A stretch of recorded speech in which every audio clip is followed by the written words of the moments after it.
So maybe that is a sign for some na buhayin yung enerhiya, ano man ang tinatakbo ng inyong buhay ngayon.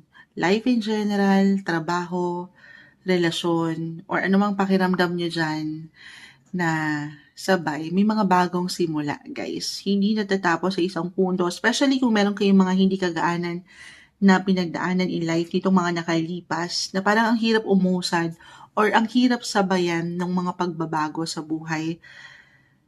Tuloy lang. Okay, merong purpose, may dahilan kung bakit mo kailangan harapin, ups and downs, highs and lows, yung mga situation na ganyan.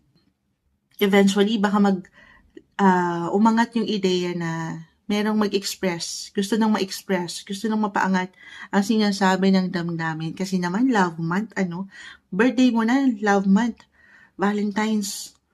So parang magbibigay diin yung energy na kailangan paangatin ko na yung clarity o sinasabi ng aking puso. Parang gusto ko nang makasure na dito kami papunta. Yung ganong energy ha. Why not? Mas seryoso, mas mature yung love at connection na pwedeng umangat this month.